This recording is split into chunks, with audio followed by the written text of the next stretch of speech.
नमस्कार, मैं हूं आपके साथ पूर्वी राय और आप देख रहे हैं तक्षशित न्यूज।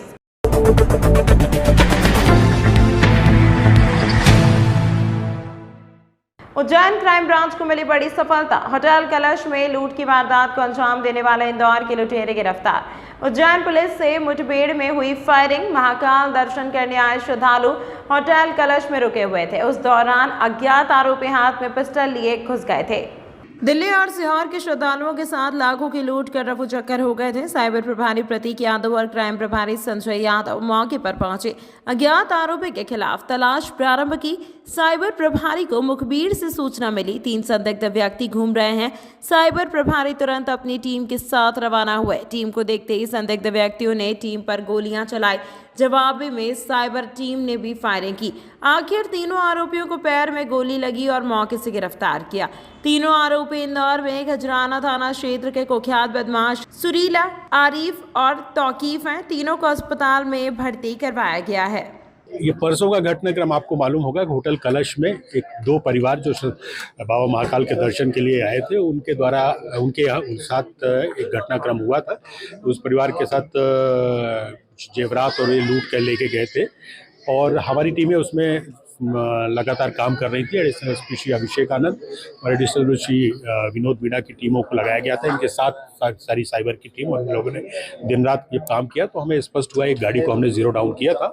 उस गाड़ी को हम ट्रैक कर रहे थे और आज सुबह वो गाड़ी हमें जब ट्रैक हुई और तो उसमें ये तीनों आरोपी जो है, इन तीनों आरोपियों को हमने पकड़ा और उनके पास से हमने 18,000 रुपये कैश और बाकी जो लूट का सामान था वो बरामद किया है। कुछ लूट का सामान अभी हमारे पास पेंडिंग है, उसके संदर्भ में इनसे पूछताछ की गई और शीघ्र हम उसको भी रिकवर कर लेंगे। टीम ने बहुत अच्छा काम किया, इनाम की घोषणा निश्चित तौर पे अच्छा काम था और लगातार काम किया क्योंकि ये उज्जैन की प्रतिष्ठा से जुड़ा हुआ प्रश्न था। तो हमारी टीमों ने दिन रात मेहनत करके इसको निकाला है।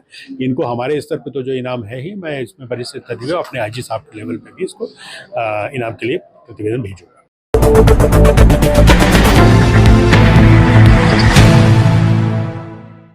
वडनगर में बुजुर्ग की हत्या विस्फोटक लगाकर की गई थी, जिसे हत्यारों द्वारा मोबाइल विस्फोट बताने की कोशिश की गई थी। वडनगर स्थित रुनीजा रोड पर 27 मार्च को किसान दयाराम बारोड़ उम्र 60 वर्ष का खेत पर बने कमरे में क्षत विक्षत शव मिला था। पास ही ओप्पो कंपनी का मोबाइल पड़ा था। प्रथम दृष्टया लग रहा था कि चार्जिंग पर लगे मोबाइल फटने से हादसा हुआ है, जिसमें किसान के शरीर का ऊपरी हिस्सा उड़ गया था। घटनास्थल से रतलाम एफएसएल की टीम को किसान के मोबाइल की बैटरी लीकेज हालत में मिल गई थी। मामला संदिग्ध होने पर पुलिस ने गहनता से जांच की। पता चला कि खदान व कुएं को गहरा करने में उपयोग किए जाने वाले डेटोनेटर से विस्फोट किया गया है। जांच के दौरान घटनास्थल पर डेटोनेटर के कुछ सबूत भी मिले हैं। वहीं शंका के घेरे में आए परिजन के मोबाइल की CDR लगभग खाली है। वजह वह सिर्फ व्हाट्सएप कॉल पर लोगों से बात करता था। पुलिस अब हत्या के एंगल से जांच कर रही है।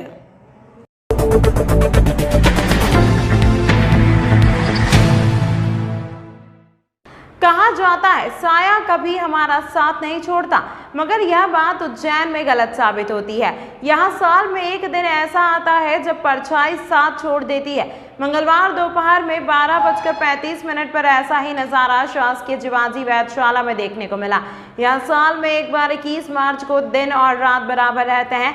इस नजारे को देखने के लिए खगोल शास्त्री सहित कई लोग यहाँ एकत्रित हुए। सूर्य की किरणें लंबवत होने के कारण यहाँ परछाई शून्य हो गई। वैधशाला में इस घटना को शंकु यंत्र के माध्यम से देखा गया।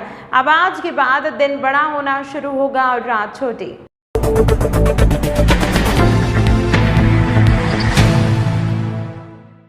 चैत्र मास की अमावस्या पर शिप्रा नदी के 52 कुंड में स्नान के लिए श्रद्धालुओं का लगा तांता। भूत प्रेत से छुटकारे के लिए तंत्र क्रिया भी की गई। वैसे तो उज्जैन धार्मिक नगरी के रूप में प्रसिद्ध है, पर यहाँ की तांत्रिक क्रिया भी बड़े पैमाने पर मशहूर है।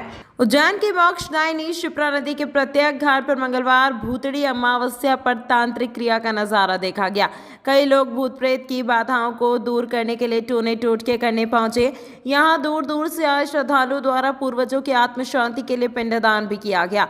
कालिया देह पैलेस पर शिप्रा नदी के 52 कुंड में भी यह नजारा देखने को मिला। हालांकि आज के दिन पवित्र नदियों में स्नान और दान की भी मान्यता है, इसीलिए भी भक्त शिप्रा नदी के स्नान और दान के लिए पहुंचे। जैसा कि आप जानते ही है, भुतड़ी अमावस्या पे वृहद सुरक्षा व्यवस्था लगाई जाती है पुलिस और प्रशासन की तरफ से। पुलिस की तरफ से श्रीमान हमारे पुलिस अधीक्षक महोदय द्वारा यहाँ पर 4 थानों का बल डिप्लॉय किया गया है। उसके अलावा जो है SDRF की जो रेस्क्यू टीम है वो भी लगाई गई है। डोंगी की भी व्यवस्था है, जैसा अभी देख रहे हैं आप।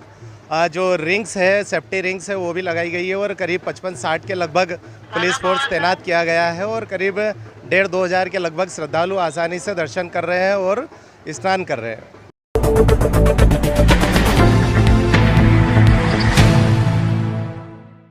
महाकाल मंदिर के पुजारी पंडित प्रदीप गुरु और पंडित यश गुरु ने बताया कि खाटू श्याम की भजन करने वाले प्रसिद्ध गायक कन्हैया मित्तल आज बाबा महाकाल के दरबार में पहुंचे थे, जहां उन्होंने गर्भगृह से बाबा महाकाल का पूजन अर्चन अभिषेक किया और लगभग 2 घंटे भस्म आरती में शामिल हुए।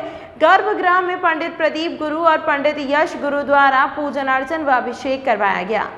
दर्शन के उपरांत कन्हैया मित्तल ने मीडिया से कहा कि बाबा महाकाल सभी की मनोकामना पूरी करते हैं।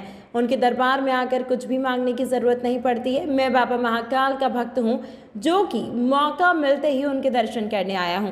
बता दें, भजन गायक कन्हैया मित्तल सोमवार रात उज्जैन में आयोजित खाटू श्याम की एक भजन संध्या करने आए थे, जिन्होंने आज सुबह बाबा महाकाल की भस्म आरती में शामिल होकर बाबा महाकाल का आशीर्वाद प्राप्त किया। बाबा महाकाल की नगरी में जो भी आता है, महाकाल उनकी झोली भरते हैं और मैं तो सदैव कहता हूँ कि अब मैंने मांगना ही छोड़ दिया है।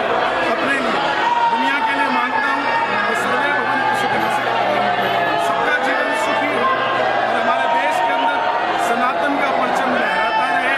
बाबा भोलेनाथ की कृपा से पुनः भारत के अंदर हर सनातनी जागरूक हो और एक ऐसे देश की हम रचना करें सनातनियों पर बल हो और विश्व गुरु बनने के आगे हम चले। हमारे आदरणीय लाला जी का आज सानिध्य में कार्यक्रम हो रहा है।